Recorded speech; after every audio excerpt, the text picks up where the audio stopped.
अच्छा दोस्तों क्लिप देखो, ਇਹ ਜ਼ਨਾਨਾ दंगल नहीं हो रहा, ਇਹ ਹਕੀਕਤ 'ਚ ਲੜਾਈ ਹੋ ਰਹੀ ਹੈ।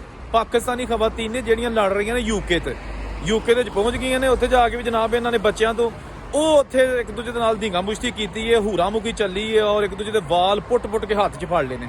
ਇਹਨਾਂ ਨੂੰ ਬੁੱਢੀਆਂ ਛੁਡਾ ਵੀ ਰਹੀਆਂ ਨੇ, ਬੱਚੇ ਇਹਨਾਂ ਦੇ ਚੀਕਾਂ ਮਾਰਦੇ ਨੇ, ਲੇਕਿਨ ਇਹਨਾਂ ਧੜਾ ਆਪਣੀ ਲੜਾਈ ਜਾਰੀ ਰੱਖੀ ਹੈ। ਗੰਦੀਆਂ ਗਾਲਾਂ ਕੱਢਣ ਡਈਆਂ ਨੇ ਔਰ ਇੱਕ ਦੂਸਰੇ ਨੂੰ ਸਹੀ ਜਿਹੜਾ ਨਾ ਉਹਨਾਂ ਨੇ ਚੁੱਕ ਕੇ ਥੱਲੇ ਮਾਰਿਆ, ਜਿਹਦੇ ਨਾਲ ਨਾ ਸਿਰਫ ਸਾਡੀ ਪਾਕਿਸਤਾਨੀ ਕਮਿਊਨਿਟੀ ਦੀ ਬਦਨਾਮੀ ਬਲਕਿ ਮੁਲਕ ਦੀ ਵੀ ਬਦਨਾਮੀ ਹੋਈ। ਔਰ ਇਹ ਵਾਕਿਆ ਜਨਾਬ ਬ੍ਰੈਡਫੋਰਡ ਵਿੱਚ ਪੇਸ਼ ਆਇਆ। ਬੱਚਿਆਂ ਨੂੰ ਲੈ ਕੇ ਦੋ ਖਵਾਤੀਨ ਉੱਥੇ, ਬਹੁਤ ਸਾਰੀ ਖਵਾਤੀਨ ਉੱਥੇ ਮੌਜੂਦ ਸਨ। ਇੱਕ ਪਾਰਕ ਦੇ ਵਿੱਚ ਝੂਲੇ ਲੱਗੇ ਸਨ ਔਰ ਬੱਚਿਆਂ ਤੋਂ ਹੀ ਲੜਾਈ ਹੋ ਗਈ, ਜਿਹਦੀ ਵਜ੍ਹਾ ਨਾਲ ਬਰਦਾਸ਼ਤ ਖਤਮ ਹੋ ਗਈ ਔਰ ਇੱਕ ਦੂਜੇ ਨੂੰ ਲਾ ਕੇ ਜੁੱਤੀਆਂ ਤੇ ਕੁੱਟਣ ਲੱਗ ਪਈਆਂ ਜੀ। ਅਸਲ 'ਚ ਗੱਲ ਪਤਾ ਕੀ ਹੈਗੀ ਹੈ, ਜਦੋਂ ਕਿਸੇ ਵੀ ਮੁਲਕ ਦੇ ਵਿੱਚ ਇੱਕ ਕਮਿਊਨਿਟੀ ਦੀ ਤਾਦਾਦ ਜ਼ਿਆਦਾ ਹੋ ਜਾਏਗੀ ਤੇ ਉਹ ਫਿਰ ਆਪਣੇ ਰਸਮੋ ਰਿਵਾਜ ਸ਼ੁਰੂ ਕਰ ਲੈਣਗੇ, ਉਹ ਫਿਰ ਆਪਣਾ ਝਟਕਾ ਤਰੀਕਾ ਸ਼ੁਰੂ ਕਰ ਲੈਣਗੇ। ਉਹਨਾਂ ਨੂੰ ਫਿਰ ਇਹ ਭੁੱਲ ਜਾਏਗਾ ਕਿ ਅਸੀਂ ਕੈਨੇਡਾ 'ਚ ਬੈਠੇ ਹਾਂ, ਅਮਰੀਕਾ 'ਚ ਬੈਠੇ ਹਾਂ, ਆਸਟ੍ਰੇਲੀਆ 'ਚ ਬੈਠੇ ਹਾਂ ਜਾਂ ਜਿੱਥੇ ਵੀ ਹੈ। ਉਹ ਜਨਾਬ ਜਦੋਂ ਫਿਰ ਉਹਨਾਂ ਨੇ ਆਪਣੀ ਆਈ ਤੇ ਆਉਣਾ, ਉਹ ਫਿਰ ਸਮਝਦੇ ਨੇ ਕਿ ਅਸੀਂ ਪਾਕਿਸਤਾਨ 'ਚ ਹੀ ਔਰ ਆਪਣੇ ਮਹੱਲੇ 'ਚ ਹੀ ਹਾਂ ਤੇ ਜਿਹੜੀ ਹੋਏਗੀ ਵੇਖੀ ਜਾਏਗੀ। ਔਰ ਜ਼ਿਆਦਾਤਰ ਉਹ ਖਵਾਤੀਨ ਹੁੰਦੀਆਂ ਨੇ ਜਿਹੜੀਆਂ ਥੋੜ੍ਹੀਆਂ ਮੂੰਹ ਜ਼ੋਰ ਹੁੰਦੀਆਂ ਨੇ, ਮਤਲਬ ਕਿ ਇਹਨਾਂ ਦੀ ਘਰ ਦੇ ਵਿੱਚ ਵੀ ਜਿਹੜੀ ਨਾ ਉਹ ਚੁਦਰਾਹਟ ਹੀ ਹੁੰਦੀ ਹੈ।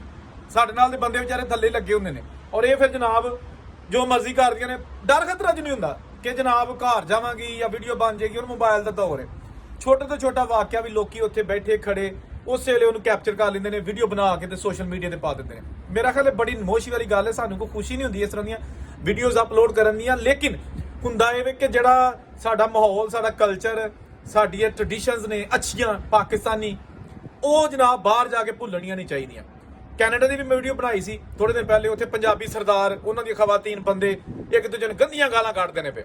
ਮੈਂ ਕਿਹਾ ਸੀ ਕਿ ਅਸੀਂ ਜਦੋਂ ਬਾਹਰ ਜਾਂਦੇ ਆ ਨਾ, ਬੱਚਿਆਂ ਨੂੰ ਵੀ ਕੋਸ਼ਿਸ਼ ਹੁੰਦੀ ਹੈ ਕਿ ਇੰਗਲਿਸ਼ ਸਿਖਾਈਏ, ਨਾ ਉਰਦੂ ਬੋਲੀ ਦੀ ਹੈ ਨਾ ਪੰਜਾਬੀ ਬੋਲੀ ਦੀ ਹੈ। ਹੁੰਦੀ ਹੈ ਕਿ ਜਨਾਬ ਇੰਗਲਿਸ਼ ਬੋਲਣ ਜਾਂ ਅਗਰ ਫਰਾਂਸ ਵਿੱਚ ਗਏ ਤੇ ਫ੍ਰੈਂਚ ਬੋਲਣ।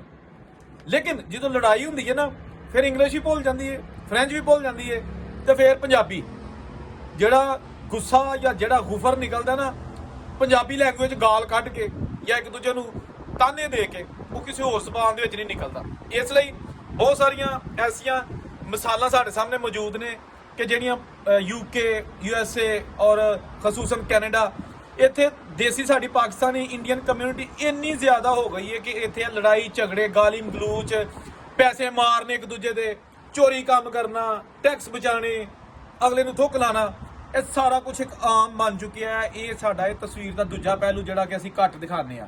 ਅਸੀਂ ਇਹੀ ਦਿਖਾਉਂਦੇ ਹਾਂ ਕਿ ਜੀ ਯੂਰਪ ਚਲੋ, ਫਰਾਂਸ ਚਲੋ, ਕੈਨੇਡਾ ਚਲੋ, ਅਮਰੀਕਾ ਚਲੋ, ਸਟੱਡੀ ਉੱਥੇ ਕਰੋ, ਉੱਥੇ ਜਾਓ, ਕਾਗਜ਼ ਉੱਥੇ ਬਣਦੇ ਨੇ।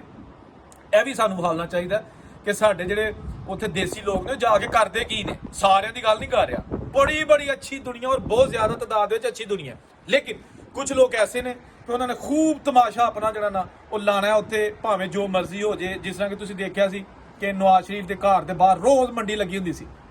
ਮਤਲਬ ਮੈਂ ਹੀ ਨਹੀਂ ਕਹਿ ਰਿਹਾ ਕਿ ਉਹ ਜਨਾਬ ਕਿਸ ਪਾਰਟੀ ਨਾਲ ਜਾਂ ਕਿਉਂ ਕਰਦੇ, ਲੇਕਿਨ ਗਲਤ ਸੀ, ਤਰੀਕਾਕਾਰ ਗਲਤ ਸੀ। ਪੂਰੇ ਉਸ ਇਲਾਕੇ ਦੇ ਵਿੱਚ ਬੜੀ ਬਦਨਾਮੀ ਹੋਈ ਜਨਾਬ ਕਿ ਇੱਥੇ ਜਨਾਬ ਪਾਕਿਸਤਾਨੀ ਕੁੜੀਆਂ ਹੁੰਦੀਆਂ ਨੇ ਤੇ ਖਵਾਤੀਨ ਹੁੰਦੀਆਂ ਨੇ ਤੇ ਉਹ ਜਨਾਬ ਮਾਈਕ੍ਰੋਫੋਨ ਦੇ ਵਿੱਚ ਗਾਲਾਂ ਕੱਢ ਰਹੀਆਂ ਹੁੰਦੀਆਂ ਨੇ ਔਰ ਉੱਚੀ ਆਵਾਜ਼ ਦੇ ਵਿੱਚ ਹੂਟਿੰਗ ਕਰ ਰਹੀਆਂ ਹੁੰਦੀਆਂ ਨੇ। ਨੰਗਣ ਵਾਲੇ ਲੋਕ ਤਮਾਸ਼ਾ ਵੇਖ ਰਹੇ ਹੁੰਦੇ ਨੇ, ਠੀਕ ਹੈ ਨਾ। ਮੈਂ ਇਹ ਨਹੀਂ ਚਾਹੁੰਦਾ ਕਿ ਨਵਾਜ਼ ਸ਼ਰੀਫ ਬੜਾ ਚੰਗਾ ਹੈ ਜਾਂ ਬੜਾ ਬੁਰਾ ਹੈ, ਉਹ ਇੱਕ ਅਲੱਗ ਇਸ਼ੂ ਹੈ।